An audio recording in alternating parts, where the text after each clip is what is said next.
Bom dia, pessoal. Vamos dar início a mais um Friday Base Club. Hoje com a doutora Jaqueline apresentando dois trabalhos, os Seniors e o Opinion.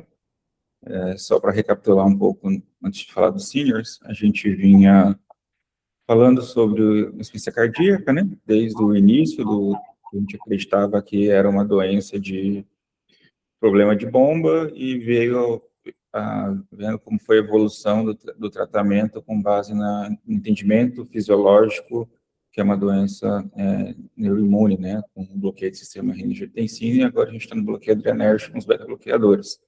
A gente já falou dos três principais beta-bloqueadores que estão na diretriz, né, então carvedilol, succinato de metoprolol e o bisoprolol, todos aí mostraram a redução de desfecho duro nos seus principais trabalhos. E aí, agora a gente vai falar sobre o Nebivolol, que também é sempre comentado, mas sempre comentado com aquele asterisco, né? E aí eu vou deixar a Jaque explicar para vocês, então, o porquê que ele não tem a mesma evidência que os outros três. Tá, Jaque? Bom dia, meu nome é Jaqueline, como o doutor Janine já tinha me apresentado, sou residente de cardiologia do Hospital Geral e estaremos falando sobre o estudo que foi o Seniors, o ensaio randomizado para determinar o efeito do nebivolol sobre a mortalidade e as internações hospitalares por causas cardiovasculares em pacientes idosos com insuficiência cardíaca. Numa introduçãozinha, a insuficiência cardíaca é uma síndrome comum, com sintomas incapacitantes e um prognóstico desfavorável. Ela é caracterizada por alterações de mecanismos, tanto neurohormonais, como ativações do sistema simpático e renina-angiotensina-aldosterona. Os beta-bloqueadores, eles vêm para ajudar a reduzir essa atividade adrenérgica, melhorando, assim, o equilíbrio autônomo e reduzem o estresse da parede ventricular. O nebivolol, ele entra ali como um beta-bloqueador seletivo, beta-1, com propriedades vasodilatadoras, adicionais moduladas pelo óxido nítrico. Essa característica teórica do nebivolol pode conferir melhor tolerabilidade, principalmente em idosos, cuja reserva endotelial ela é menor, e trazer vantagem na disfunção diastólica do paciente. Como o professor Janine citou, temos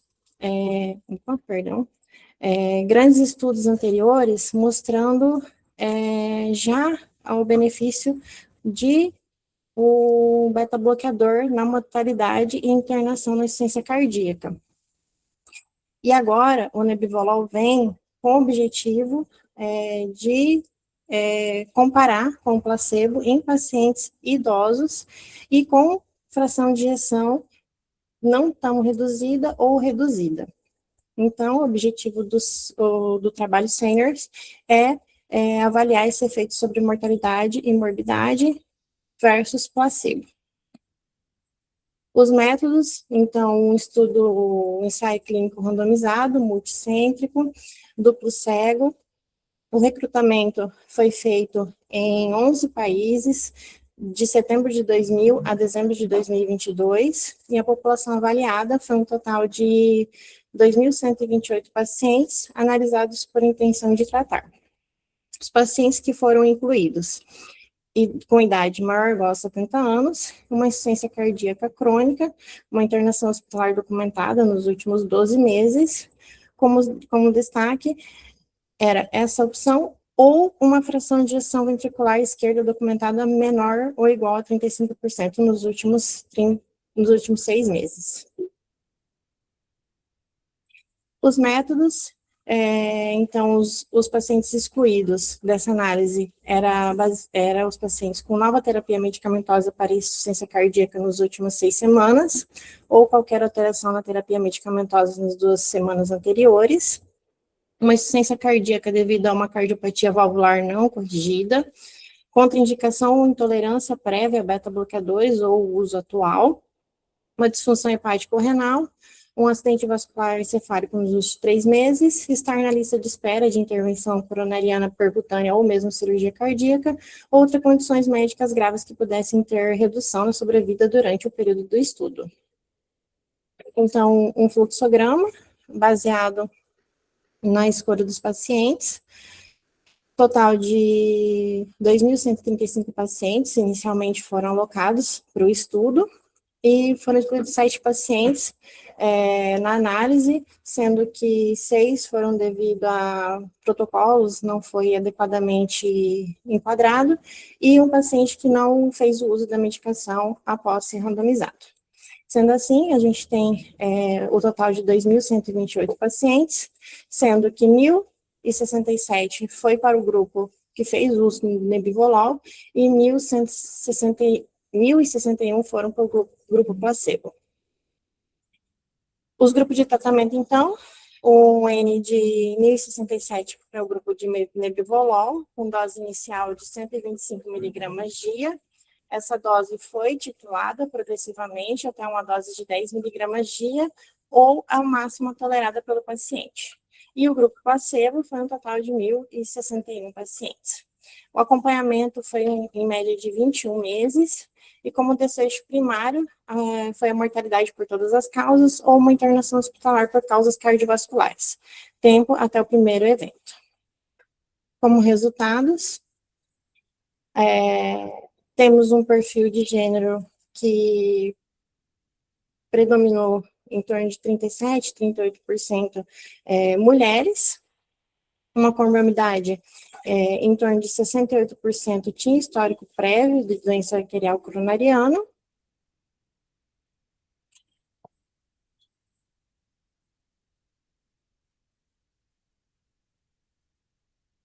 e na tabela de Nebivolol, só um minutinho.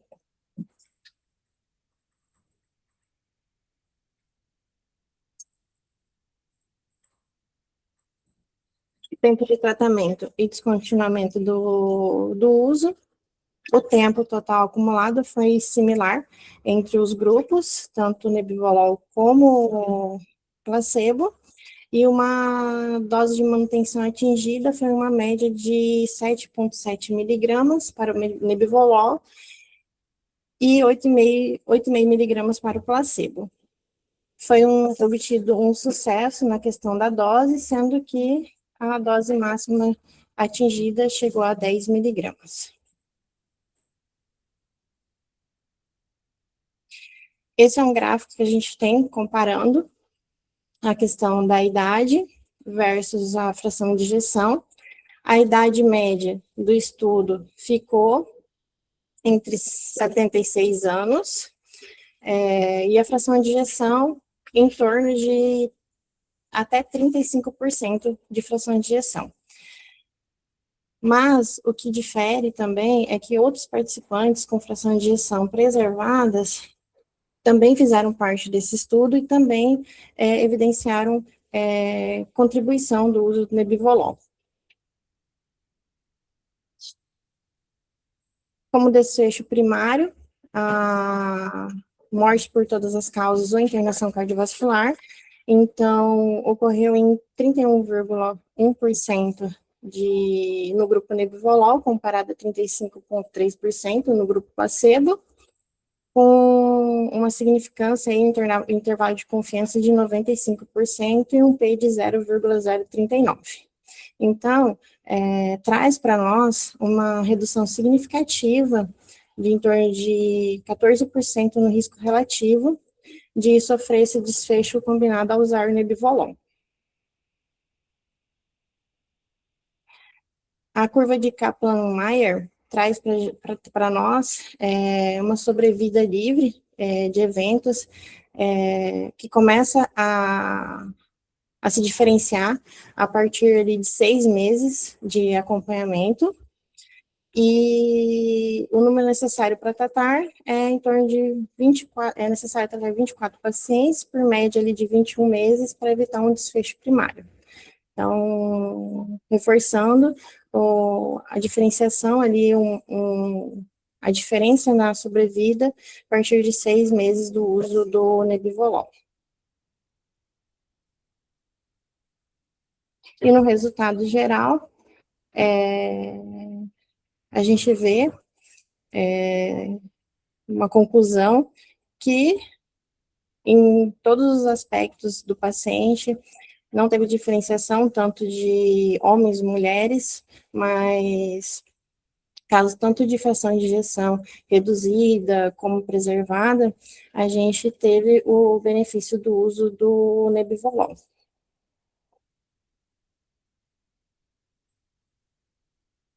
E em questão de piora da insuficiência cardíaca, foi um evento adverso mais comum no estudo, afetando 24% no grupo Nebivolol e 25% no grupo placebo. Discretamente, pode-se notar que a parte de insuficiência cardíaca agravada foi um pouquinho maior em relação ao grupo placebo do que no Nebivolol, e a parte de complicações que poderia ser mais destacada é a bradicardia.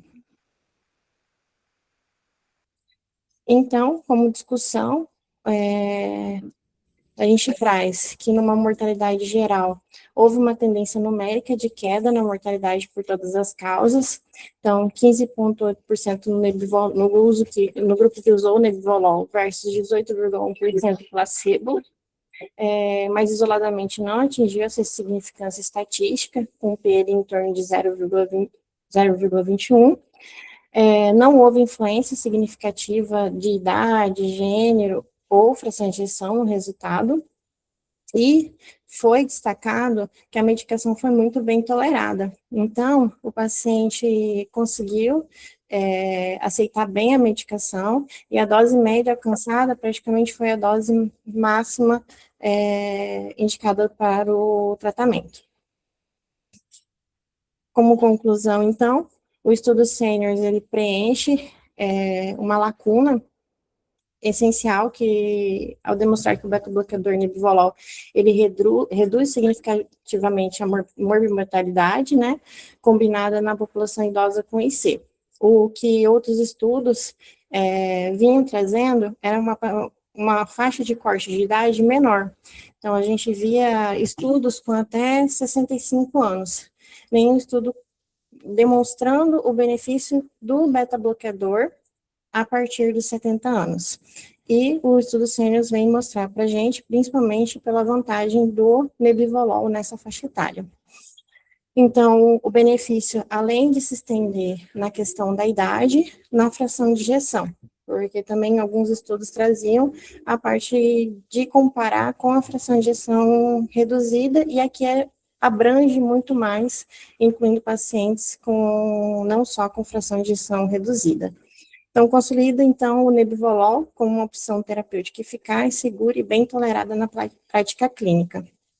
Então, o estudo atingiu o objetivo no critério combinado, que é morte mais internação, embora a redução de mortes isolada não tenha sido estatisticamente significativa por si só. Como checklist da avaliação crítica do artigo científico, de desfechos primários, a designação para os tratamentos foi randomizada? Sim, foi um ensaio clínico randomizado. Todos os pacientes admitidos foram adequadamente contados e atribuídos à conclusão? Sim. Em relação ao estudo, o segmento foi completo, foi um segmento completo, e a análise seguiu o princípio intenção de tratar. Foi descrito até no início do artigo que realmente o princípio era baseado em intenção de tratar. Desfechos secundários, a condição cega foi contemplada? Foi. Os grupos comparados eram similares no início do estudo? Sim. A gente o estudo apresentou um N tanto de uso do Nebivolol como placebo bem similares. Além da intervenção experimental, os grupos foram tratados igualmente, e baseado nas questões, é possível incorporar os resultados na prática clínica? Os resultados podem ser aplicados aos meus pacientes? Podem ser aplicados, e a gente vê até vantagens no uso, no dia a dia, Todos os pacientes clinicamente relevantes foram considerados, todos os objetivos clinicamente relevantes foram considerados sim, e os benefícios do tratamento superam os riscos e os custos, superam. Jaque, parabéns pela apresentação, tá? Vou até exaltar aqui, porque eu acabei me confundindo com esses feriados todos. Geralmente eu mando os artigos para vocês 2 semanas antes, para a Jaque, tadinha, eu mandei na segunda-feira, e mesmo assim ela conseguiu dar conta de montar a apresentação e apresentar muito bem para vocês. Sobre o Nebivolol, acho que a Jaque deixou aí bem claro o motivo do asterisco, né, de ele não estar no mesmo patamar de evidência dos outros 3 beta-bloqueadores, porque ele pegou uma população bem mais selecionada, né, ele pegou uma população que, na verdade, geralmente é excluída dos outros trabalhos, que é esses pacientes mais idosos, que muitas vezes são mais comórbidos, e a gente tem até receio de abaixar um pouco mais a pressão, e o Nebivolol, por ser um beta-bloqueador de terceira geração, como ela bem explicou, tem essa questão da liberação do óxido nítrico, que, pelo menos fisiologicamente, teria um efeito aí de uma redução melhor da pressão, né? Eu confesso que, como não tem essa evidência tão robusta para ser um subgrupo mais específico, eu uso pouco. Se o Dr. Felipe ou o Dr. Halsey quiserem dar impressão deles depois de consultório de prática, mas eu tenho muito dessa crítica de muitas vezes pegar pacientes com 40, 50, 30 anos usando Nebivolol, muitas vezes um homem, sob o pretexto que, por ser um beta-bloqueador de terceira geração, daria menos efeito de impotência sexual, mas aí você perde a evidência de redução de desfecho na IC, né? Apesar de que, quando você avalia a questão de subgrupos, se você voltar lá no gráfico do Forest Plot, você observa que, aparentemente, os pacientes de 70 a 75 anos são os que mais se beneficiaram, e teve essa questão de eles pegarem pacientes tanto com fração de ejeção preservada quanto reduzida, né? E você percebe que o desfecho foi puxado muito pela fração de ejeção reduzida, né? Que aí a gente não consegue concluir, é um estudo underpowered, na verdade, né? Para afirmar que o beta-bloqueador teria algum benefício nessa população de sediação preservada, aí, por aquele racional que eles explicaram na introdução, né? Precisaria de um estudo dirigido, com N propriamente calculado e específico dessa população de ser preservada. Senhor Felipe. Parabéns aí, Jaque, bem apresentado. Em relação ao Nebivolol, o ponto é, quando você escolhe uma população idosa para avaliar, você vai ter ônus e bônus, né? O ônus vai ser, essa população ela morre mais rápido, ou seja, você vai ter maior chance de provar sua hipótese, né? Se a medicação funciona de fato, vai ter paciente que vai morrer do outro lado, tá? Porém, você restringe a essa população. Você não pode extrapolar simplesmente porque funcionou em idoso, vai funcionar em jovem. Não necessariamente, né? Então, a partir do momento que você restringe a população, você restringe a sua evidência. Em relação ao Nebivolol em si, o Janine tocou nisso, né? Os idosos, eles já têm mais disfunção erétil, tá?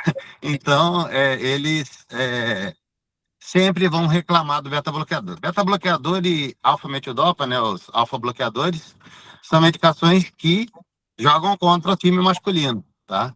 Então, ter uma droga que não gera, né, disfunção erétil, para eles é bastante importante isso, tá? Às vezes é uma coisa que a gente leva pouco em consideração, mas qualidade de vida vai embora, né? Então, o Nebivolol, nesse contexto dos idosos, pode ser que seja interessante também por conta disso, tá? Sendo uma opção que não vai atrapalhar, ou pelo menos não vai fazer diferença na insuficiência cardíaca, a gente poder utilizar uma medicação que vai ajudar ele em relação à qualidade de vida, é uma opção legal, tá? Então, eu uso em idosos, novamente, igual o Janine colocou.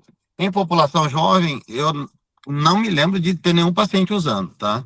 Mas nos idosos eu uso sim. E outro ponto, em relação à redução de mortalidade. É muito difícil você reduzir mortalidade por todas as causas em pacientes que são idosos.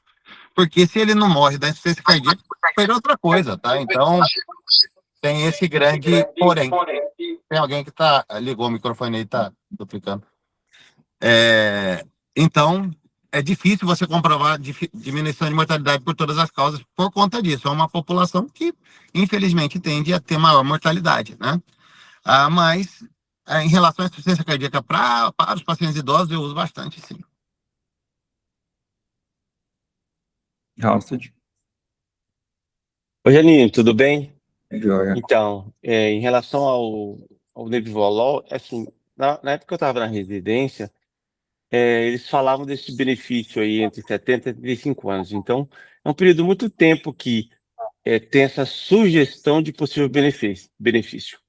Depois que saiu o Seniors, 2005, o grupo que publicou ele fez uma subanálise, porque quando você vai avaliar os Seniors, 2/3 dos pacientes tinham uma fração de ejeção menor que 35%, e 1/3 tinha maior que 35%.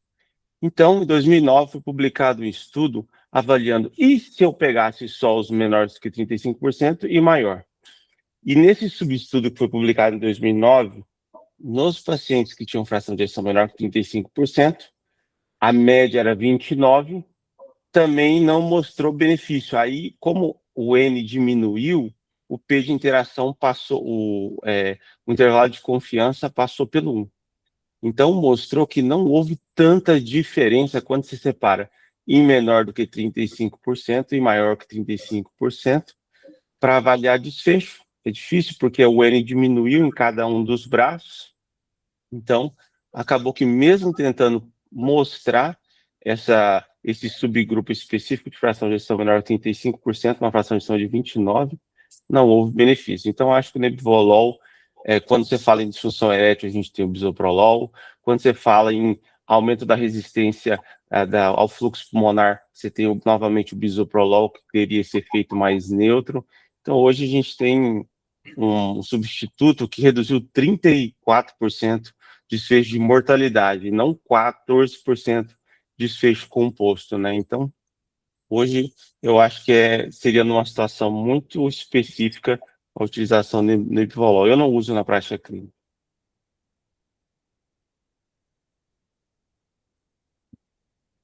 Algum residente tem uma pergunta, gente?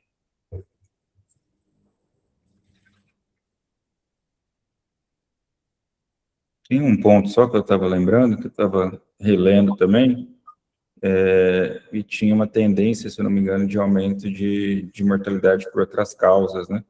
E aí eles até questionam essa questão se nos pacientes com a fração de ejeção preservada, você entrar com uma medicação que potencialmente poderia reduzir a pressão via liberação de óxido nítrico, não poderia predispor a, por exemplo, queda, o paciente fraturar fêmur, bater a cabeça e tal.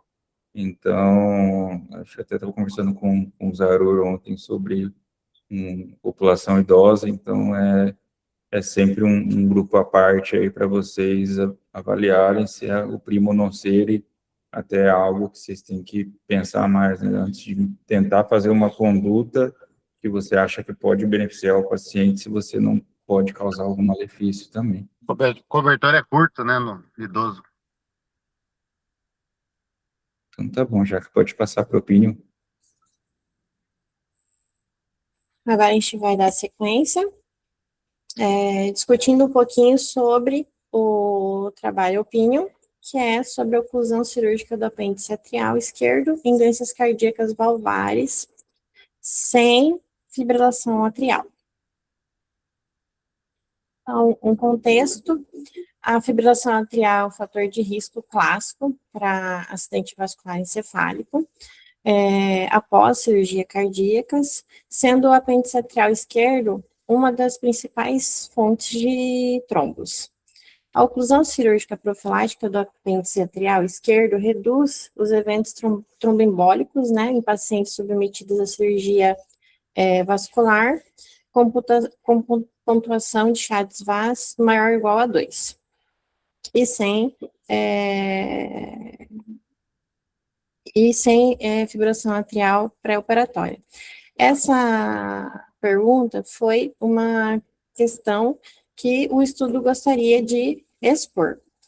Então, a gente vê que alguns estudos já traziam um consolidado da intervenção cirúrgica do apêndice atrial em pacientes que já eram portadores de fibrilação atrial, mas a gente não tinha resposta ainda dessa questão nos pacientes que não possuíam um histórico de fibrilação atrial pré-operatória.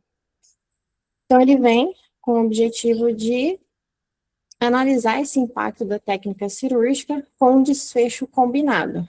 Então, avaliar a questão de redução, né, de acidentes vasculares encefálicos isquêmicos, ataque isquêmico transitório ou mortalidade cardiovascular ao fim de 1 ano de acompanhamento.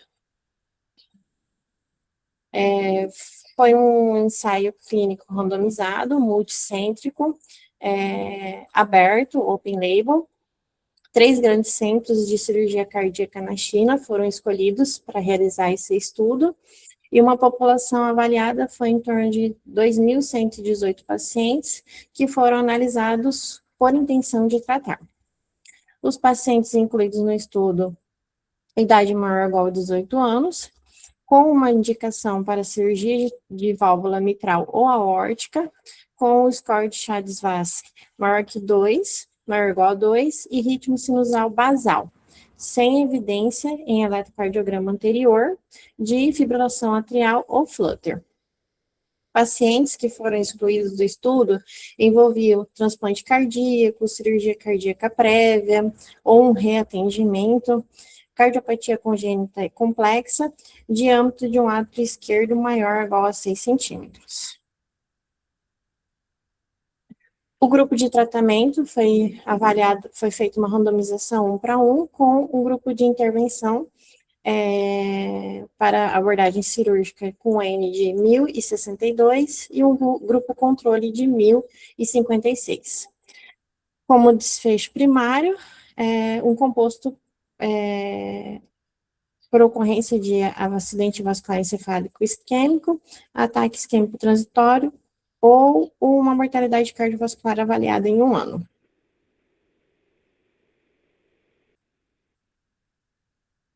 Então, a triagem se fez, né, com 2.215 pacientes, sendo excluídos 58 pacientes do estudo, randomizando, então, 2.157 pacientes que foram alocados no grupo de intervenção e no grupo controle. O artigo traz essa imagem bem ilustrativa dos métodos, né, do separação do paciente, dos pacientes e a decisão, e a curva a gente conversa um pouquinho logo após. Então, de resultados, as características ali, uma média de 55 anos,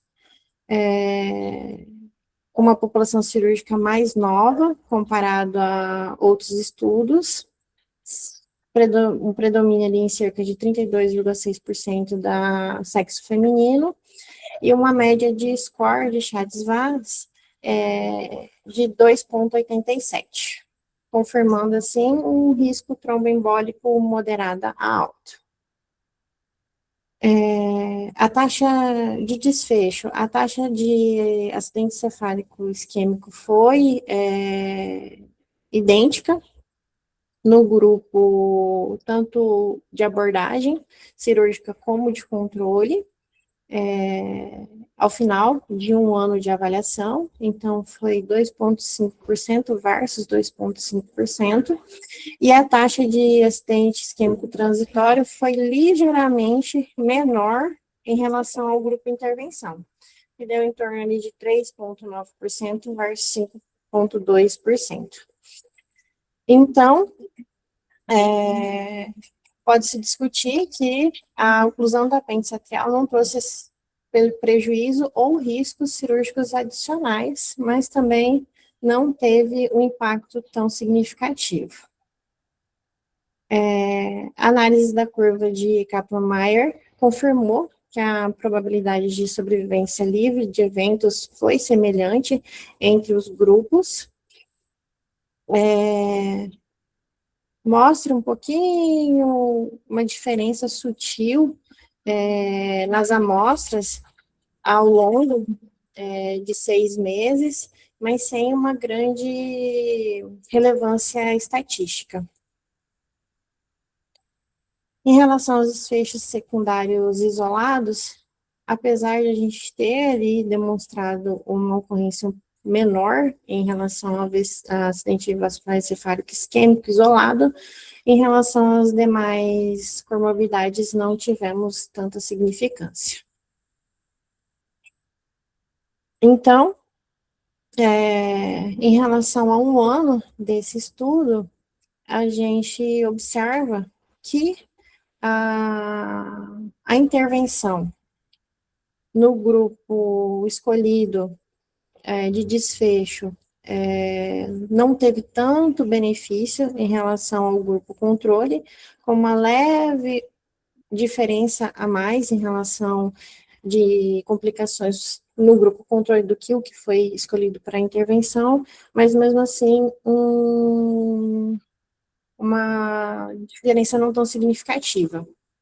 Em relação ao intervalo, analisando o intervalo de confiança, a gente tem em torno de 95% com valor de IP de 0,25. Então, apesar de ter sido um estudo com uma boa qualidade, né, não foi demonstrada uma redução numérica absoluta no quesito relação a fechamento do apêndice atrial.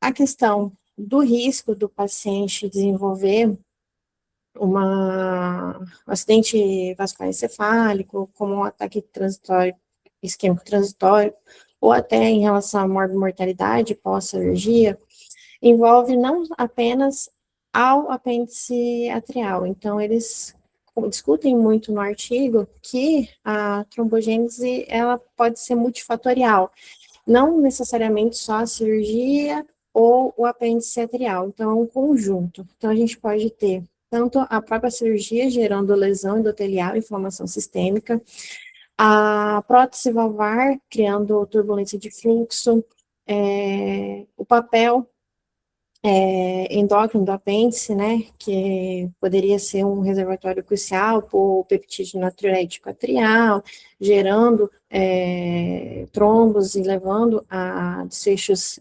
desfavoráveis. Então, é um conjunto muito maior que a gente deve avaliar. Então, o ponto forte desse estudo foi que ele teve uma taxa de acompanhamento excepcional, ele acompanhou foi praticamente acima de 90%, 95%. Foram feitas medidas abrangentes de controle de qualidade, revisão cirúrgica obrigatória por protocolo. Então, a qualidade do estudo em si foi de excelência.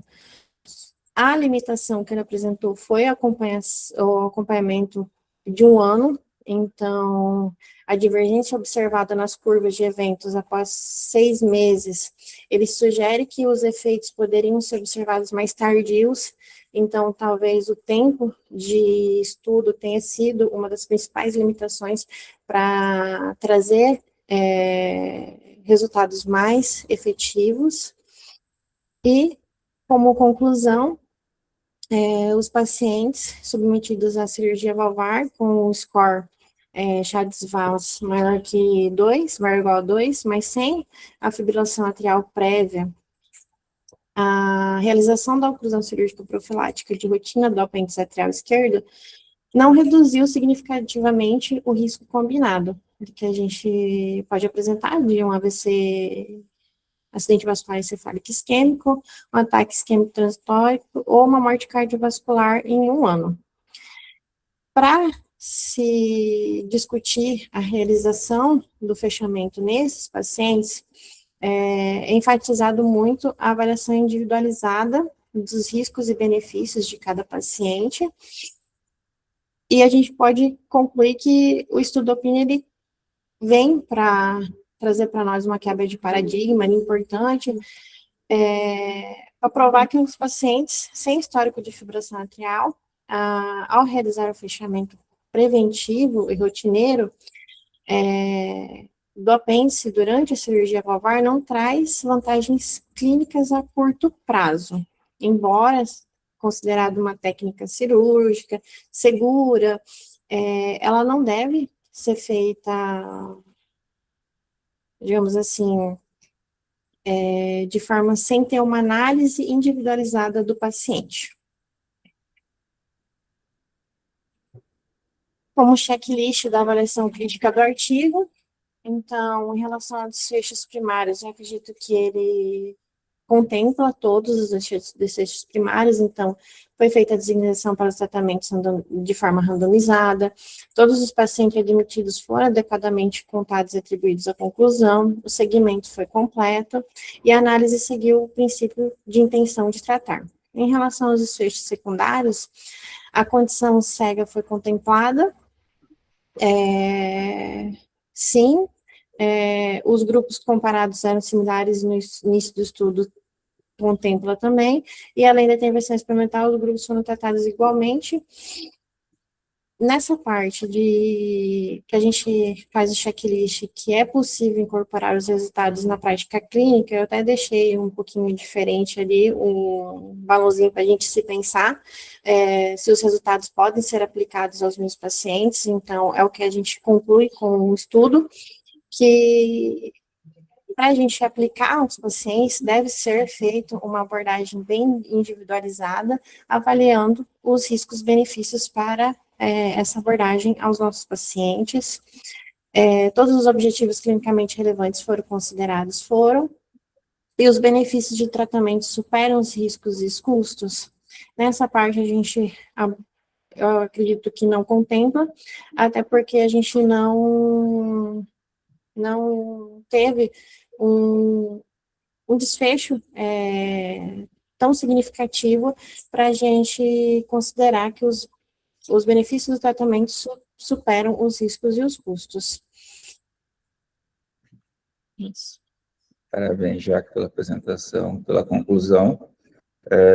A gente já falou um pouco disso quando comentou do Champion na revisão da ICC desse ano, né?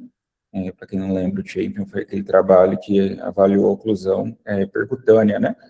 E aí lá a gente comentou que tudo isso começou lá atrás, ainda no Protect AF, quando você usar lá a primeira versão do Watchman contra a varfarina, mostrou ser não inferior, mas assim, num segmento de 3 anos e meio, 4 anos, não lembro agora, e pacientes com chás vasculares muito mais altos, né, na época de 4.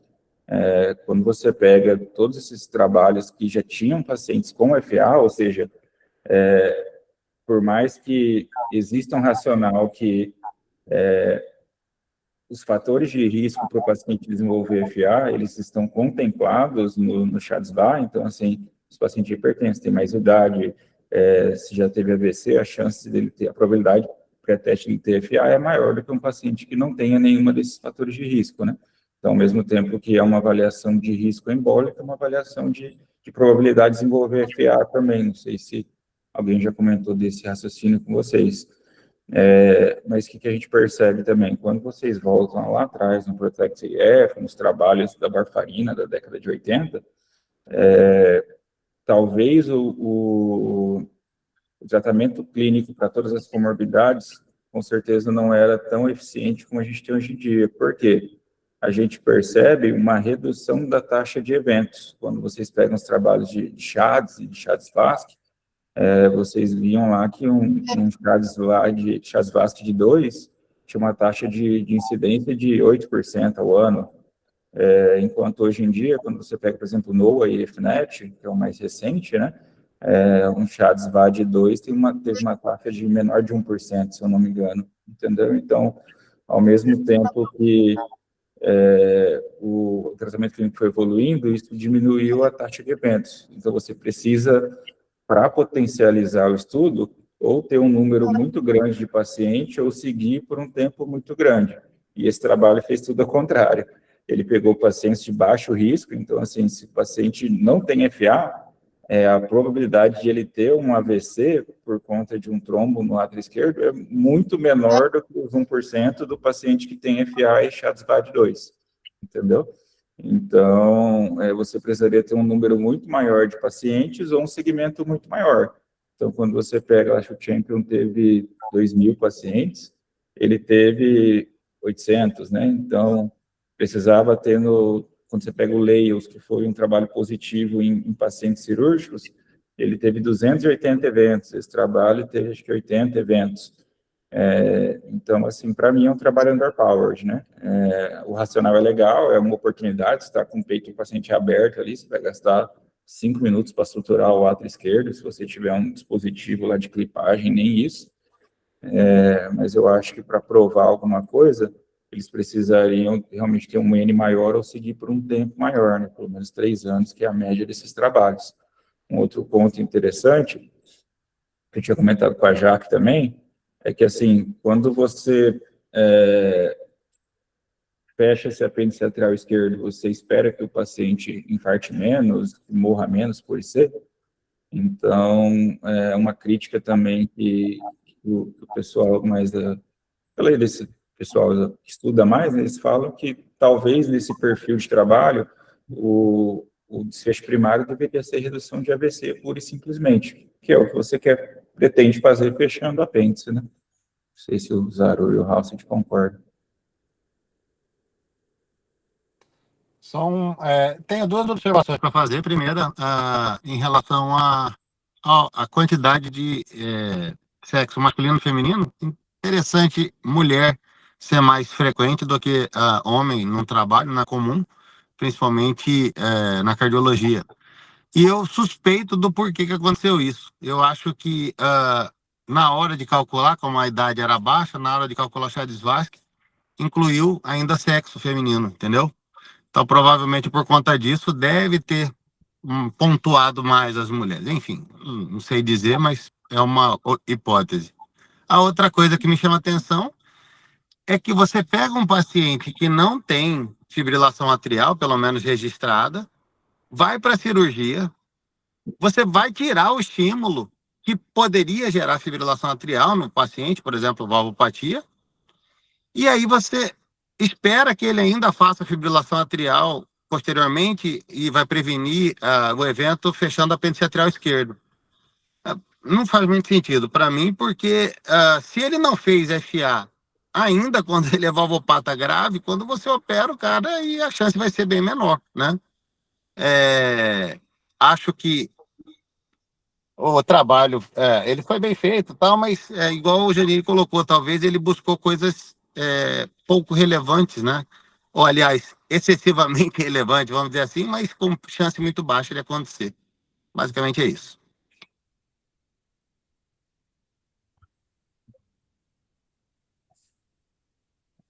Janine, tudo bem? Posso falar um pouquinho? Sempre. Então, pessoal, esse interessante o que o Janine falou, porque se a gente for pegar o estudo que seria algo próximo desse daqui, não com intervenção, que foi o LAOS 3, lembra, pacientes com fibrilação atrial, cirurgia do apêndice versus não operar, os dois mantendo a anticoagulação, não é tirando a anticoagulação, hein, pessoal? A média do SHADS-VASc do LAOS 3 era 4,2, ou seja, eles pegaram um paciente de maior risco para mostrar benefício, porque o que acontece na maioria dos trabalhos que a gente vê em FA, síndrome coronariana crônica, a estimativa de risco que eles fazem no pré-trabalho é sempre muito maior do que a gente vê ao longo do trial. Então, ou você precisa de um N grande, que nem lá os 3, foi 4.000 e poucos pacientes, ou você precisa de um acompanhamento longo, que lá os 3 também fez isso, 3,8 anos. Então, você percebe que você precisou dos dois no LAOS 3 para mostrar benefício. Então, esse trabalho, ele já saberia que daria errado. Com certeza, eu acho que existe uma subpopulação de pacientes valvopatas que talvez tenham o benefício dessa cirurgia. Até porque a gente sabe que já no pós-operatório, a chance deles fazerem FA chega a quase a 50%, né? Então, esses pacientes, eles têm uma miopatia atrial que pode levar, mas aí você teria que ter ou um score específico no paciente sem FA, ou o Chá-de-Vá num nível maior. E foi o que o Isaú falou, que você imagina, se a maioria for mulher, e hoje a gente não tem mais essa evidência de que a mulher, ela é um fator de risco por si só. Se você tirar esse ponto da mulher aí, as pessoas tinham um ponto alguma coisa de Chá-de-Vá. Então, o risco de AVC a longo prazo seria baixo. Eu acho que o uso do evento isquêmico nesse cenário, eu acho que até foi adequado. Acho que a maioria dos trabalhos peca em tentar mortalidade quando o foco não seria mortalidade, seria reduzir evento isquêmico. Mas eles erraram assim no contexto do trabalho. E aqui, se eles fossem tentar pelo tempo achar uma diferença, eles provavelmente precisariam entre de 8, 10 anos com esse Chá-de-Vá tão baixo aí. Então talvez deveria ter sido aumentar ou o N ou o Chá-de-Vá. Perfeito, Rosted. Alguém tem alguma dúvida? A gente quer fazer alguma pergunta?